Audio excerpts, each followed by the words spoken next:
É uma alegria estar aqui com vocês. Eu e a Paulinha, minha esposa, que eu já vou apresentar, estamos orando há algum tempo por esse tempo juntos aqui. Como o Alex falou, a gente tem uma parceria de longa data, né? Desde 2009, eu tenho alguma participação com a Jumap, no Acan ali daquela região de Passo Fundo, no Acan Sul, depois no Acan Zeca, depois lá na praia, no Beach Camp, né? E que bom poder retornar. Houve um congresso que eu deveria estar aqui, eu acho que há 3 anos atrás, mas era bem a semana que estava programado o nascimento da nossa filha Esther, e naquela semana, com 9 meses de gestação, a Esther morreu. Na barriga da Paula, na semana que ela deveria nascer. Foi um tempo muito difícil para nós, mas foi um tempo também de conhecer mais o Senhor, de conhecer melhor o Senhor, de entender o propósito de Deus para nossas vidas, de maneira que a gente pode glorificar Ele, porque Ele transformou a nossa dor em glória, glória para Ele. E que bom que a gente pode retornar aqui, depois desse tempo, e refletir, e eu ver pessoas aqui que eu vejo desde 2009, 2010, 2011, 2012, e que parece que não me reconhece. Eu fico olhando, Alex, para aquele pessoal lá, que era Zequinha, eu olho assim, a pessoa vai me cumprimentar, a pessoa olha para o outro lado, e eu fico pensando, será que não me reconheceu porque eu engordei? Mas eu engordei quando eu nasci, então eu não entendo por que a pessoa não me reconheceu, né? Eu acho que só é cheia mesmo, né, Alex? Mas bem, estou acompanhado da Paulinha, minha esposa. Antes eu ia sozinho nos lugares, eu tentava descrever a Paula para as pessoas, mas palavras não podem explicar a Paula, palavras não podem descrevê-la. Então ela vem junto comigo, as pessoas olham e sabem, esse cara não ia conseguir descrever tanta beleza, esse cara não ia conseguir descrever tudo isso. E aí quando tinha essa fumaça saindo aqui do palco, eu lembrei do dia que eu conheci a Paula. Pode soltar a fumaça aqui para eu me lembrar exatamente o que aconteceu lá? Se você puder soltar aquela fumaça ali, vai me ajudar, porque eu vou contar para você agora como é que eu conheci a Paula. Sem fumaça não tem história.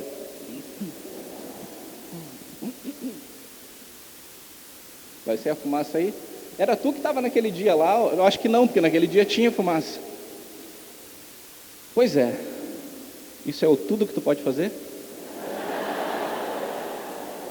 Ah, beleza. Porque naquele dia tinha muito. Eu fui para um jardim, e naquele jardim eu me dediquei a orar. Senhor, eu quero uma esposa, eu quero uma mulher. Era um dia assim, que tinha uma névoa muito grande naquele jardim, uma cerração, como a gente diz lá em Caxias do Sul, e aquela névoa diferente dessa envolvia tudo. Era difícil de enxergar ao redor naquele jardim por causa daquela névoa. E eu orei, Senhor, eu quero uma mulher que seja linda, que seja inteligente, que seja maravilhosa. Eu não quero nada menos do que uma mulher maravilhosa. Senhor, uma mulher perfeita, uma mulher que os meus irmãos em Cristo tenham dificuldade pela inveja, uma mulher que as outras irmãs olhem e digam assim, como que eu não nasci assim? Como que eu não sou? Senhor, eu quero desse tipo. Aí apareceu um anjo do Senhor na minha frente, e o anjo disse, tuas orações foram ouvidas. Ao final deste dia, tu receberás do Senhor uma mulher. Pois bem, eu fiquei muito feliz. Mas antes do anjo sair totalmente ali daquele momento, ele já estava subindo, ele disse, só tem um detalhe, tu não pode pisar em pato. Como assim eu já não posso pisar num pato? Se você não pisar num pato nesse dia, a mulher como você pediu, vai surgir na sua frente. Mas se você pisar num pato, bem, ela não vai ter essa beleza, ela vai ser desajeitada, ela vai ter sérias restrições. Eu disse, mas está difícil com essa névoa toda aqui. Faz de conta que tem, né? O pessoal se esforçou para me ajudar aqui.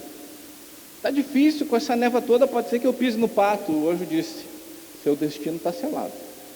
Pois bem, passei aquele dia todo caminhando assim, pé por pé. Lembra quando a gente brincava assim, mamãe posso ir? Pode, quantos passos? 5, de quê? De formiguinha. Quem brincou com isso? Passa. Às vezes eu esqueço, amor, da nossa idade, da minha idade, né? Porque eu sou 10 anos mais... Ah, porque eu pedi isso também, né? Muito mais nova que eu, Senhor. Tá aí. Mas a questão é... Tudo bem. Som. Tu não é o pato, né?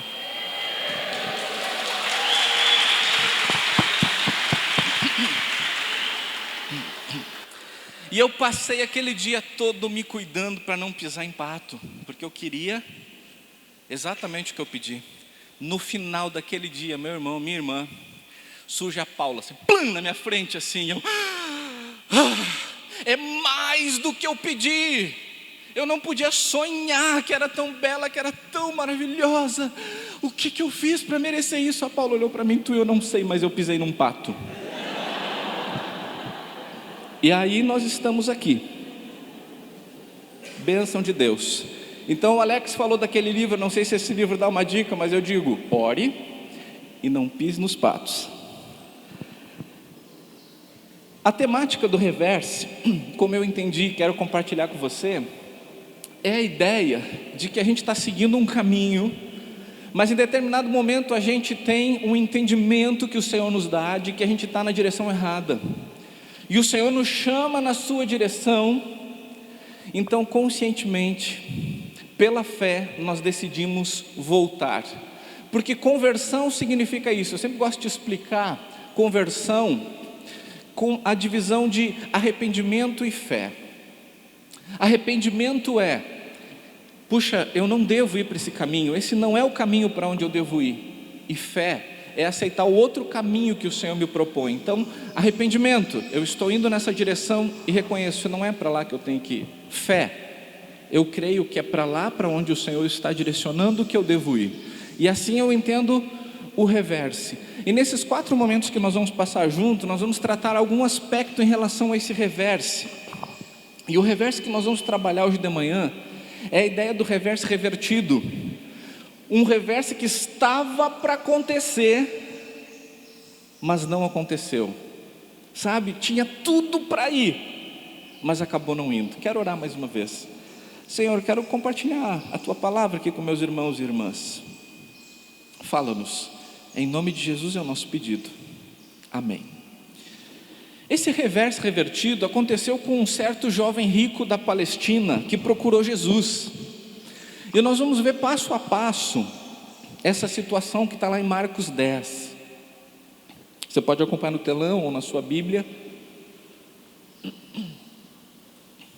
Marcos capítulo 10, nós vamos ler a partir do versículo 17, a gente vai indo aos pouquinhos. Quando Jesus, versículo 17, quando Jesus ia saindo, um homem correu em sua direção, pôs-se de joelho diante dele e lhe perguntou: bom mestre, que farei para herdar a vida eterna? Vamos conhecer melhor esse homem. Mateus nos informa que ele era um jovem, como você. Lucas nos informa que ele era importante. Então nós temos uma situação nem um pouco habitual aqui. Alguém desde muito cedo, bem sucedido na vida, correndo. Olha, rico não corre, quem corre é pobre, né? Quantos de nós aqui já corremos atrás de um ônibus e o desgraçado não nos esperou? A gente aqui corre, pobre aqui, rico não corre, né? Rico, se tiver que correr, ele não vai. E aqui nós vemos um rico correndo. Agora, um rico correndo que se lança no chão, um cara que tem uma grande posição, um cara que a gente vai ver tem uma grande riqueza, se joga no chão de joelho diante de Jesus. Tem que ter acontecido um reverso aqui. O que está acontecendo para isso ser possível? A gente sabe que os ricos no tempo de Jesus não se relacionavam bem com o Senhor, porque a maneira como os ricos tratavam Jesus era com indiferença, com hostilidade ou ironia. A gente vê isso nos evangelhos. Porque eles achavam que eles tinham tudo o que eles precisavam. Eles achavam que tinham o dinheiro suficiente, que tinham o prestígio suficiente e que tinham a religião suficiente. Eles não queriam saber de alguém que dissesse para eles que isso não bastava, que isso não era o suficiente. Só que este jovem era rico como os demais ricos da Palestina, mas ele sente que aquilo que ele tem não é suficiente. E ele também tem dinheiro, ele também tem posição, ele também tem religião, mas ele sente que aquilo não basta. Então ele vai correndo atrás de Jesus e pergunta: o que está me faltando? E nós vamos ver como é que Jesus começa a responder para ele, versículo 18. Jesus respondeu-lhe: por que você me chama bom? Ele chega para Jesus e diz: bom mestre, por que me chamas bom? Ninguém é bom, a não ser um, que é Deus. Jesus não está negando a sua divindade, Jesus não está dizendo eu não sou bom. Jesus está perguntando: por que você me chama bom? Jesus percebe que esse jovem começa a ter um reverse, e pode ser que esse jovem realmente compreenda quem Jesus é, mas não com a profundidade ainda que deveria. Então Jesus propõe a ele essa reflexão: será que esse de quem ele está diante de joelhos será um rabino? Será um revolucionário? Será um profeta? Ou quem sabe, como se tem dito por aí, será o Filho de Deus? Como um estudioso da lei judaica, esse cara sabe que só um é bom. E Jesus dá oportunidade para ele de dar o próximo passo na sua caminhada de fé, no seu reverse, que é reconhecer o Senhor. Jesus continua e vai dar uma resposta para aquele cara influente, rico, que na verdade ele já conhece.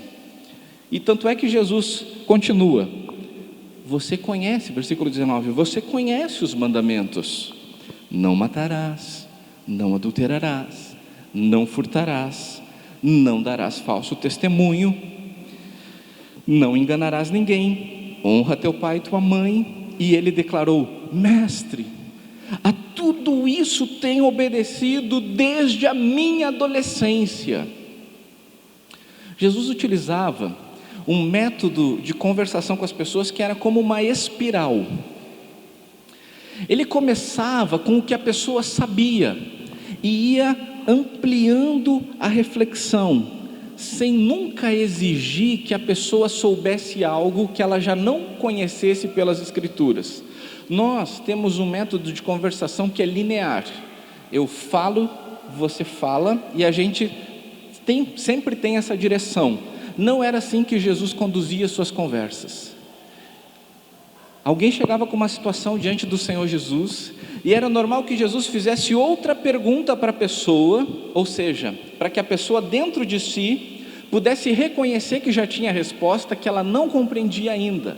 E aí aquela pessoa fala alguma coisa, e em razão daquilo que aquela pessoa fala, Jesus fala outra ou faz outra pergunta, e a conversa vai girando em torno daquilo que a pessoa já conhecia ou podia conhecer, e Jesus vai ampliando isso. Quem estudou alguma coisa sobre filosofia sabe que esse é um método que Sócrates batizou como maiêutica, né? Que era tirar de dentro da pessoa aquilo que ela já tinha, mas ainda não conseguia compreender. Então, Jesus inicia a resposta para aquele cara com informações que aquele rapaz rico já tinha. A resposta que Jesus deu para ele era a resposta padrão do ensinamento judaico. Esse era o resumo que qualquer rabino traria para aquele jovem: não faça isso, faça isso. Só que aquele jovem sabe, aquele jovem de alguma maneira sente que isso não é o suficiente, porque há muito tempo ele faz isso, e ele sente que está perdendo a vida eterna, ele sente que está de fora. Tanto é que ele desaba, né? Eu faço isso desde guri, eu faço isso desde pequeno, eu faço isso desde adolescente, mas isso não é suficiente. Tanto é que eu estou aqui de joelho diante de ti, querendo saber o que eu faço para herdar a vida eterna, porque a resposta que estão me dando não está bastando. A resposta que Jesus dá, então, evidencia o fracasso da resposta padrão da religião, que é o não faça isso, o faça isso. O fracasso da resposta padrão judaica, que focava no fazer e na exterioridade dos mandamentos, e não no coração. Esse era o tipo de vida que o jovem não tinha. vida interior. Isso estava esmagando ele. Isso fazia com que ele sentisse que ainda estava em dívida, que ainda estava faltando. Porque apesar de fazer tudo certo no próprio entendimento, ele ainda estava longe. O Senhor reconhece o dilema e a sinceridade daquele cara. E Jesus, sendo Jesus, também desaba. O jovem desabou, Jesus desabou junto. Versículo 21 começa e diz: Jesus olhou para ele e o amou.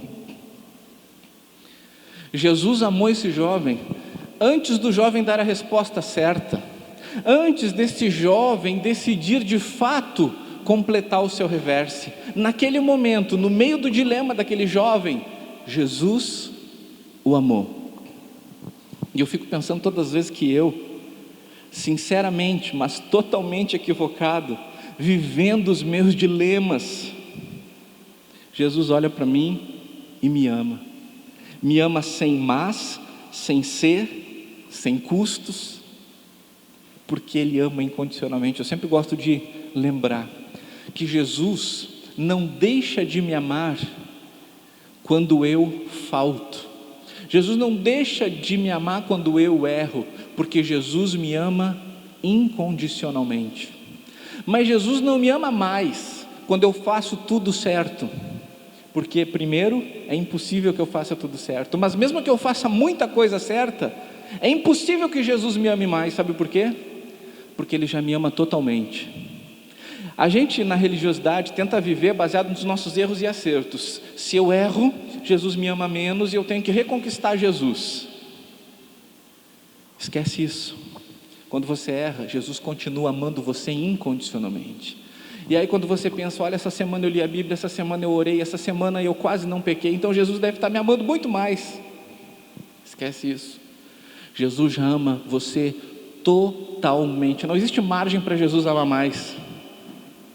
Você já conta com o amor do Senhor. E esse jovem aqui conta com o amor do Senhor. Jesus olhou para ele e o amou.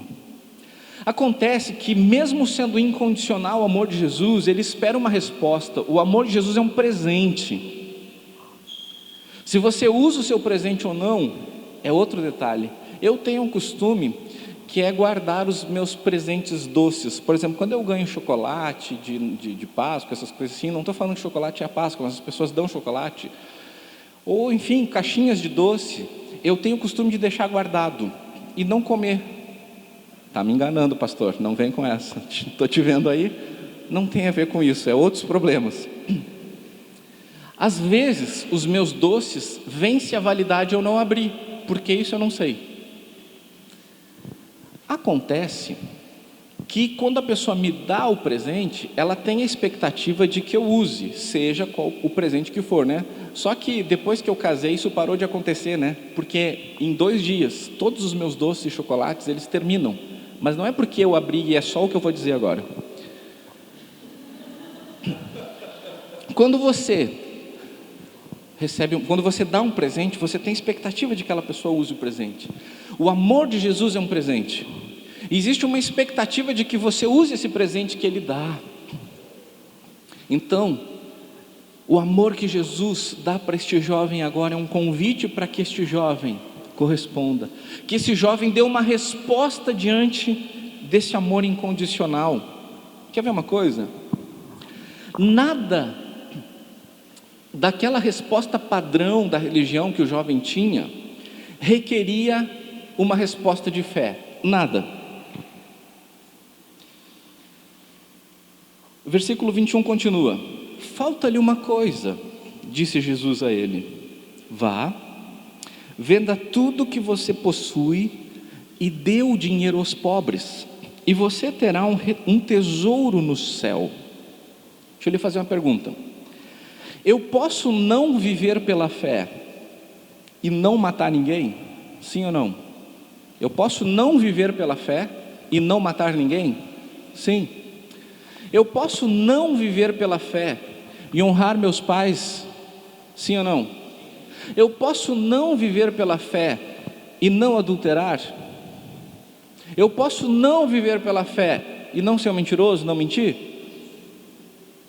Agora, eu posso entregar tudo que eu tenho e não viver pela fé? Eu posso dar absolutamente tudo que eu tenho sem confiar que alguém vai me suprir das minhas necessidades momento a momento? Posso? Não. Se eu entrego tudo que eu tenho, eu sei que não vai me faltar. A resposta que esse jovem tinha agora, ele podia usar do jeito que queria, porque ele tinha o conforto de poder fazer aquelas coisas sem ter que corresponder com fé. Agora o que Jesus está dizendo para ele é o seguinte: está te faltando uma coisa. Está te faltando de fato crer. Está te faltando de fato viver pela fé. Está te faltando de fato conhecer este que tu chamas bom e confiar de que em sua bondade Ele não vai te deixar faltar nada. É difícil isso, principalmente quando se o que eu tenho é muita coisa, como o caso desse jovem aqui. Vamos ver o resultado disso? Versículo 22. Diante disso, ele ficou abatido e afastou-se triste, porque tinha muitas riquezas. Na parte de dar tudo o que possuía aos pobres, provavelmente o jovem nem conseguiu se concentrar no ápice daquela conversa, onde a espiral chegava no ponto que ele realmente precisava compreender, aceitar e crer. Ali no versículo 21, quando Jesus disse: falta-lhe alguma coisa, venda tudo que você tem, dê o dinheiro aos pobres. Depois, versículo 21, venha e siga-me. Essa é a resposta revelada por Jesus para a salvação da humanidade. Esta é a resposta para a pergunta: o que eu faço para herdar a vida eterna? Preste muita atenção nisso. Esta é a resposta para o que eu faço para herdar a vida eterna. Estamos no anterior, no posterior. Mais um, no versículo 21, que é o último na verdade. Esta é a resposta. Obrigado, irmã. Versículo 21, último slide. Depois, venha e siga-me. Olha só, a resposta não é não matar, a resposta não é não roubar, a resposta não é não adulterar, a resposta não é honrar o pai e a mãe, a resposta não é vender tudo que tem e dar aos pobres. A resposta é essa: depois venha e siga-me. Essa é a resposta. Mas pastor, mas Davi, até eu quero deixar isso bem claro, tá? Você não precisa me chamar de pastor, meu nome é Davi, tenha a liberdade de me chamar de Davi nesses dias aqui, tá? E sempre que a gente se encontrar, meu nome é Davi. Davi está dizendo ali que Jesus respondeu para ele: não mate, não roube, não minta, não engane ninguém, honra o teu pai e a tua mãe, vende tudo que tu tem, dá aos pobres. Essa não é a resposta. Lembra que a gente tem que entender o método de conversação de Jesus, que é uma espiral. Jesus começa com aquilo que a pessoa sabe e vai ampliando a reflexão para ajudar a pessoa a chegar no ponto da questão, para ajudar a pessoa a entender realmente para onde aquilo que ela tem dentro dela está convergindo. Então, quando Jesus dá essa resposta, Jesus ajuda aquele jovem a compreender o que está dentro dele, que na verdade está entre ele e Jesus. Quando Jesus fala do não roubar, do não matar, do não adulterar, do fazer isso, do não fazer aquilo, Jesus está mostrando para aquele rapaz a resposta que ele tem, que na verdade impede o jovem de fazer o quê? Seguir Jesus. tudo aquilo, aquele conjunto de religiosidade, aquele conjunto de mandamentos frios, aquela riqueza toda, era um muro que aquele jovem tinha construído entre ele e Jesus. Aquele jovem tenta enxergar, em meio a tantas regras, a tanta religiosidade, a tanta influência, a tanto dinheiro, onde que está a porta lá para Jesus? Então o jovem diz assim: o que está faltando? Qual é o pequeno detalhe que está faltando para eu ter a vida eterna? E o que Jesus mostra não é o que está faltando, é o que está sobrando. Percebe isso? É o que está sobrando. O que Jesus está dizendo para esse cara é o seguinte: abre mão de tudo que não sou eu e vem. Abre tudo, de tudo que tu está confiando, que na verdade tem sido um ídolo na tua vida, que separa você de mim, e vem. Mas afinal de contas, o que é necessário para você se tornar herdeiro de alguém? O que é necessário para você receber uma herança? O que é necessário para você receber uma herança? Quando que você recebe uma herança? Quando alguém morre, senão não é herança. Se for um adiantamento do patrimônio em vida de alguém, isso se chama legítima. Você pode deixar, fazer um testamento, mas a pessoa tem que morrer para que você ganhe uma herança. Durante muito tempo a minha família, eu já pesquisei a minha árvore genealógica, né? Meu sobrenome é Sherdim, e aí desde que eu sou criança tem um mito na minha família, dizendo que existem Sherdins muito ricos do passado, em algum lugar da Europa, e que tem um dinheiro gigantesco lá, só esperando o primeiro Sherdim que diga: eu sou Sherdim, é meu dinheiro. Só que a gente pesquisa e não chega em lugar nenhum, certo? Então eu já me conformei com a ideia de que não tem herança para Sherdim nenhum. Mas a questão é: olha, você é da família de quem morreu e você está na linha de sucessão de bens. Se você não está na linha de sucessão de bens, você não recebe a herança, certo? E você não recebe a herança sem que a pessoa morra. Sabe por que nós temos herança? E sabe por que nós podemos ter acesso à herança da vida eterna? Porque alguém que tem a vida eterna morreu. Quem que tem a vida eterna e morreu? Jesus. Por isso eu e você podemos ter herança. Ele morreu e nos legou a vida eterna. Só que tem um detalhe: para eu receber esta vida eterna, eu preciso ser da família dele. E como que eu me torno da família dele? Bem, eu preciso fazer parte do seu sangue. Preciso ter seu sangue vertendo em minhas veias.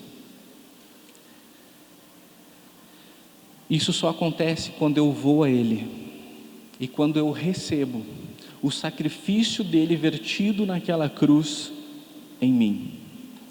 Por isso que Jesus diz para aquele jovem: vem e siga-me. E para onde Jesus está indo?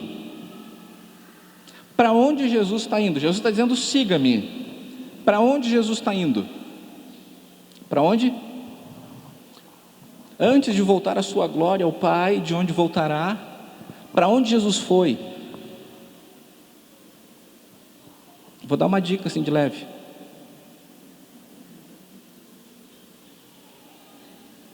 Para a cruz. Eu tenho uma herança para ti. Vem comigo para onde eu estou indo.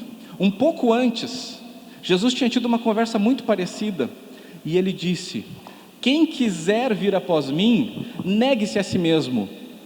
Não é a mesma resposta que ele está dando para esse cara?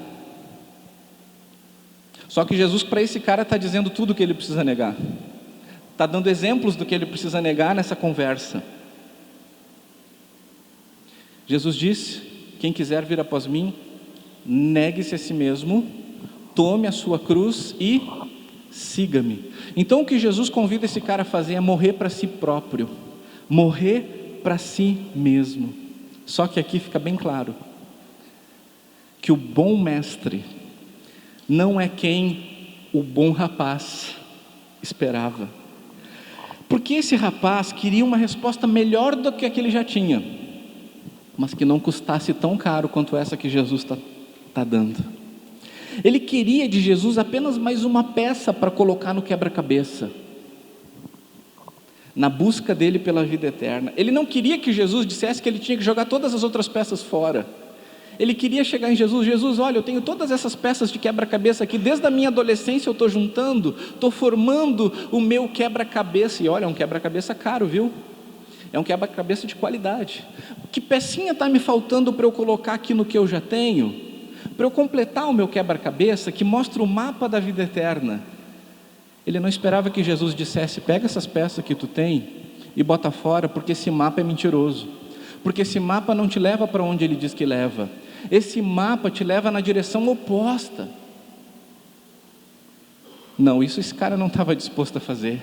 Foi tanto trabalho para montar tudo aquilo, foi tão caro para chegar onde ele chegou.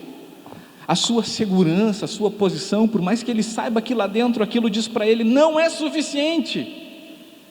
Ele não está disposto a abrir mão. Jesus estava 100% ali para ele, mas aquele jovem queria que Jesus fosse só aquele 1% safado que falta para fechar aquele meu quebra-cabeça que eu tenho montado aqui, só mais uma pecinha.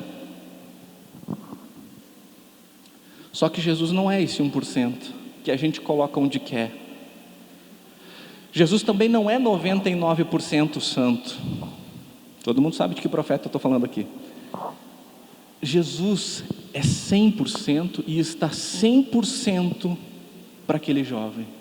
Só que aquele jovem não está 100% para Jesus, porque ele considerava de grande valor as peças que ele já tinha, coisas que ele considerava riqueza. O texto continua, nós não vamos ler, e quando esse jovem sai triste, abatido, cabisbaixo, revertendo o reverse dele, Jesus diz para os seus discípulos, e a gente sabe que Jesus amou esse rapaz, então Jesus não disse isso em tom frio. Jesus, com o coração derramado diante de seus discípulos, vendo o cara indo embora, Jesus disse: como é difícil quem tem riquezas entrar no reino dos céus. E aí eu pesquisei no original para entender que riquezas são essas, e se engana quem pensa que essas riquezas são só coisas materiais ou dinheiro. Pesquisei lá no grego, porque eu tenho esse costume, antes de pregar eu leio o texto, se é eu olho, eu tenho lá no meu gabinete uma Bíblia em hebraico e uma Bíblia em grego. Então antes de pregar eu gosto muito de abrir aquela passagem, olhar. Eu não entendo nada, mas é legal aquelas figurinhas assim. E aí eu uso o aplicativo que eu tenho, eu clico em cima da palavra e sabe, essas riquezas que Jesus fala não é só dinheiro. Essas riquezas podem ser tantas outras coisas que você considera importante. Jesus diz como é, a palavra comporta tudo isso, como é difícil para alguém que tem muitos assuntos, para alguém que tem muitos eventos, para alguém que tem muitos negócios, para quem tem muito dinheiro, para quem tem a abundância das coisas, entrar no reino dos céus. Sabe por quê? Porque ela valoriza demais essas coisas. Você deve saber que o evangelho, ele parte de Jerusalém, vai para Antioquia, ganha um impulso, sobe para o sul da Ásia, invade a Europa, e na Europa é como se uma bomba atômica do evangelho fosse explodida para o mundo todo, vem para a América do Norte, vai descendo para o Brasil, e agora é um movimento do Brasil de volta para a Europa. Por quê? Porque o evangelho está morrendo porque a cada 10 minutos uma igreja fecha na Europa. Por que isso acontece hoje? Quando o evangelho se tornou uma bomba atômica na Europa, os europeus morriam da peste negra. Os europeus tinham medo dos povos menos apoderados da cultura. Eles tinham medo de bárbaros, eles tinham medo do desconhecido, eles eram supersticiosos, eles eram pobres, eles eram vulneráveis, e eles entendiam o que é não ter nada nessa vida. E, de certa forma, eles conseguiam reconhecer o valor que era a fé em Jesus. Como é que é a Europa hoje? Do que o europeu precisa que ele não possa ter com facilidade? Eu não estou falando de regiões de conflito, mas onde a Europa chegou ao seu ápice, que é onde o Evangelho está encolhendo. Já se deu conta nisso? Quando a gente chega num ponto de achar que a gente tem muito nesse mundo, a gente não quer o que Jesus tem a oferecer. A gente quer que ir no domingo na igreja, ir na Unijovem no sábado, orar de vez em quando, fazer o devocional de vez em quando, quem sabe se consagrar o dízimo, sejam essas pecinhas no quebra-cabeça da nossa grande vida. Só que a gente vive uma fé iludida, uma fé que não é real, uma fé que não leva a gente a lugar nenhum. Então eu pergunto para você hoje, qual é a tua riqueza? O que é aquilo que tu não quer abrir mão? O Beach Camp, que ano que foi aquele que eu fui em Tramandaí, Alex, tu lembra? 2015. Eu fui ministrar e fui ministrado naquele Beach Camp, porque ali o Senhor me mostrou uma riqueza na qual eu me apegava, e eu entendi que deveria abrir mão dela, para de fato viver uma fé autêntica. Aquele Beach Camp foi muito marcante na minha vida. Os eventos da Jumap são muito marcantes na minha vida, porque são preparados em oração, são preparados em amor. Amados, amadas, quais são as nossas riquezas? Quais são aquelas coisas que você sabe que estão entre você e Jesus, que você quer assumir compromisso, mas estão ali parando você diz, não, isso eu não posso abrir mão, não, isso eu não quero abrir mão, não, isso eu não quero que Jesus chegue nessa área da minha vida. Reflita nisso, porque nós fomos criados para sermos supridos por Jesus, e quando nós não somos supridos de Jesus, a gente tenta colocar coisas em nós para ocupar o lugar. Tem uma placa lá no refeitório, que fala sobre isso, né? Uma frase do John Piper: quando você tira Jesus da sua vida, nem o universo inteiro pode preencher. É por isso que nós somos tão sedentos, como eu vou ministrar num desses dias. A gente tenta suprir, e está sempre achando que está devendo para Deus, está sempre achando que Deus está de cara com a gente, está sempre achando que não é bom o suficiente. Nunca conseguimos viver na graça, mas é por causa das coisas que nós consideramos riquezas. Se Jesus não supre você, se você não encontra satisfação em Jesus, você vai tentar no dinheiro, na sua posição acadêmica. E eu posso dizer para vocês que eu não posso dizer que dinheiro não leva a nada por experiência própria, porque eu nunca tive tanto assim. Mas bem, eu já tive posições profissionais destacadas, de gerenciar empresas, de ter sala com placa no meu nome ali, e ser referenciado por centenas de funcionários. O vazio estava lá ainda quando eu tentei colocar a minha força nisso. Eu tenho 2 faculdades, tenho 3 pós-graduações, e enquanto eu tentei colocar a minha esperança nisso, eu digo para vocês, o vazio aqui dentro ainda permaneceu. Apenas quando eu entendi que isso realmente nunca ia me suprir, quando eu tentava que isso me suprisse, isso acabava comigo e fazia com que eu desvalorizasse as pessoas que se relacionavam comigo. Foi só quando o Senhor me permitiu ver isso, que eu vi que na verdade eu era pobre. Durante muito tempo da minha vida eu tive uma sexualidade deturpada, me tornei um viciado em pornografia. Provavelmente eu não vou ter tempo nesse congresso de falar sobre isso, mas isso quase destruiu a minha vida. Mas isso era uma riqueza que eu não queria trocar com Jesus, eu não queria abrir mão por Jesus, e isso foi afundando a minha vida. Mas é exatamente isso que acontece quando nós não estamos supridos por Jesus.